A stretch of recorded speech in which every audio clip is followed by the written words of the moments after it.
Hello everybody and welcome back to Smoke in the Woods. Today, after 3 years of waiting, we finally decided to do a video on the 1803 Harpers Ferry.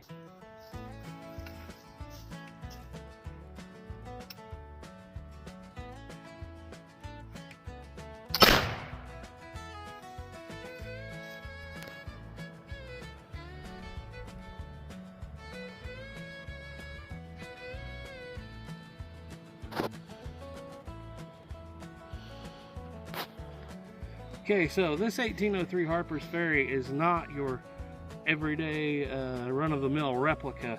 This one was custom built for us by another channel, a fellow that goes by the name of Turkey Creek 1823 down in Oklahoma. There's some videos on 11 Bang Bang of us going down and picking this up, and he made this to spec. The problem with a lot of modern replicas of the 1803 is, one, their geometry of the forearm is off, and a whole lot of other things is off about it. For instance, for some reason they make them in 58s. Now the 1803 Harpers Ferry nominally comes in a 54 caliber, but there is a caveat. Even though they're called 54 calibers, the originals were actually closer to a 53 caliber. So what that means is, when you usually have a 54 caliber, you shoot a patch 53 caliber round ball. In this case, we have a 53 caliber barrel, and we are shooting a patched 5.20 round ball, 52 caliber. Another thing about this, it actually has the correct round bottom rifling. Now we went down and picked this gun up after he'd built it for us. Took him almost a year to do it. It's a very nice rifle, and we were excited. We got back, we were going to shoot it. Something came up that week. People kind of drifted away. The channel went by the wayside just a little bit, but we always had this in the back of our mind. We were going to do it. We put it in storage. I don't think we ever even pulled the trigger on it. So we brought it out of storage today, dusty and everything else, ready to just do a little bit of shooting. We'll clean it up when we're done. I do believe it's going to shoot a little bit low because he left the front sight high, and it really needs to be sight in for Caleb since it's his rifle, but we're just going to shoot it for the fun of it.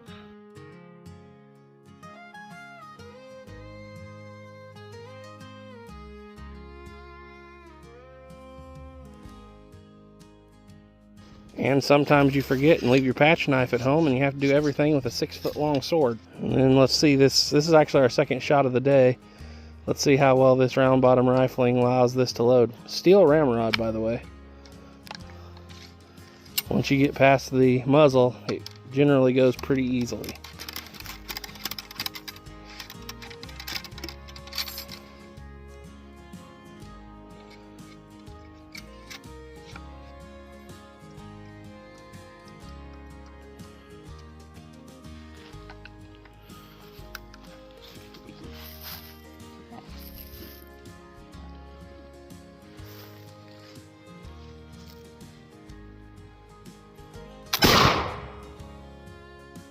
Fast lock time on that lock, isn't it? Mm-hmm. So a little bit of history on the 1803. I'm not going to go into in-depth detail on it. This was really the first and technically only flintlock rifle actually made in a United States arsenal. Now, grant you, I didn't say it was the first rifle adopted, because the United States military, all the way back in the Revolutionary War and beyond, 1790s, had adopted rifles, but they weren't made in an armory for the United States by the United States. They were contracted out to gunsmith. This is the first time the government sits down at the Harpers Ferry Arsenal and they say, we're going to make a rifle. It's going to be made for a rifle regiment. Before this, the only thing the arsenals had made were smoothbores, which were obviously faster to load, not quite as accurate, but you know, they were fairly accurate, way more accurate than people give them credit for. However, they had nothing on the accuracy of something like this that could reach you out to 200 to 300 yards effectively, because this rifle really served a long time. From 1803 all the way up into the War of 1812, was a major player in the War of 1812, all the way up into, I believe it was around 1819, give or take. These things kind of get surplused out, and you do see them in the fur trade mountains of the 1820s and even 30s, and some guys are carrying these.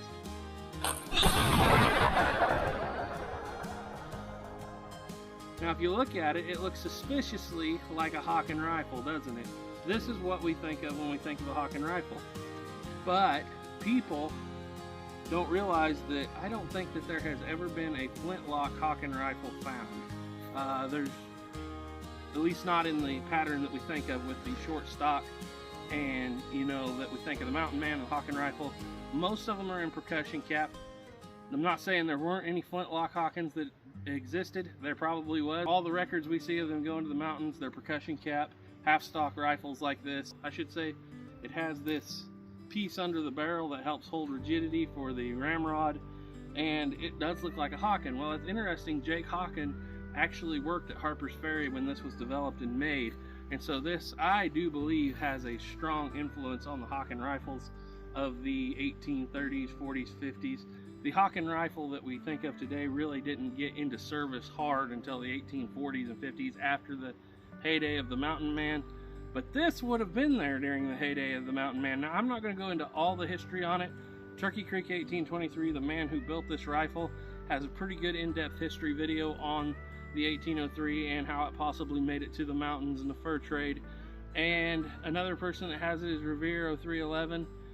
He has some pretty good videos. I'll link to all that down in the description of this video. However, there is one major controversy about the 1803 Harpers Ferry rifle, and that is the question: did this gun go with Lewis and Clark? And for years, me and everybody else would always say no, because Lewis and Clark took off in 1803, but the guns themselves hadn't been finished yet before they left. So we all assumed that it was one of the earlier guns that Clark had cut down.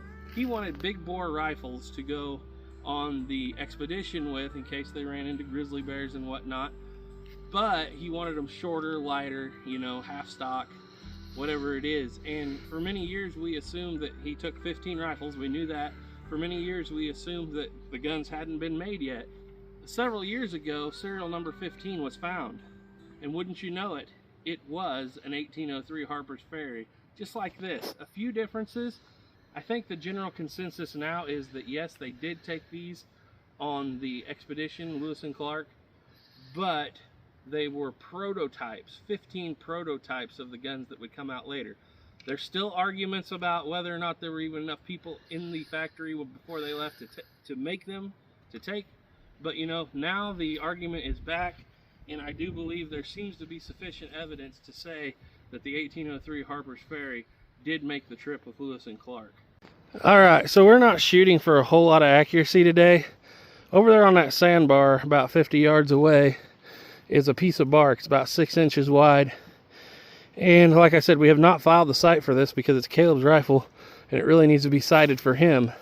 So I think it's going to shoot a little low, but about 50 yards, let's take a shot at that piece of bark over on that sandbar. You're just about 2 inches low. Let's take another shot now that you know where it's hitting, and aim a little higher.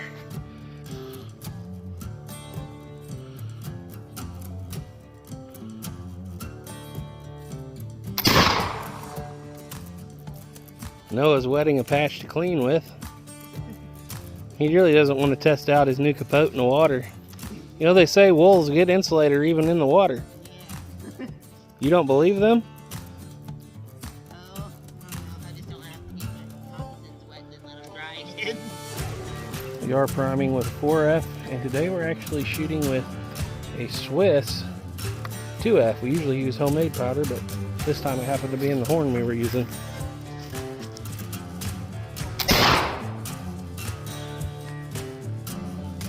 What do you think? Pretty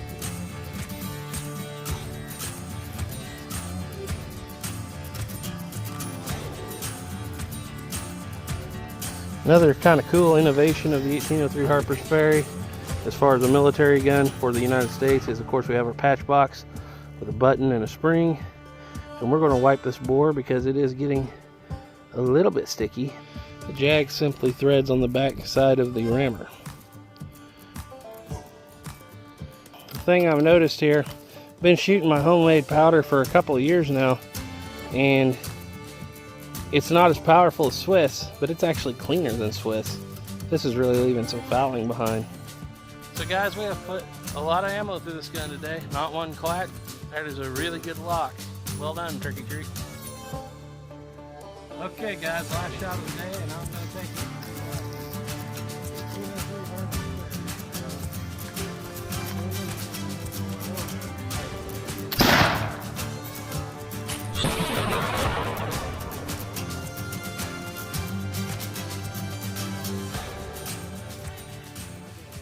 Probably flinched a little too.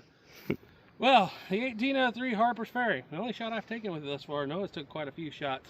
Really nice rifle. I can see why they're so popular. You know, you got the wedge pin, you can pop the barrel off pretty easily instead of the, you know, pins. You got half stock, easy to clean, easy to maintain.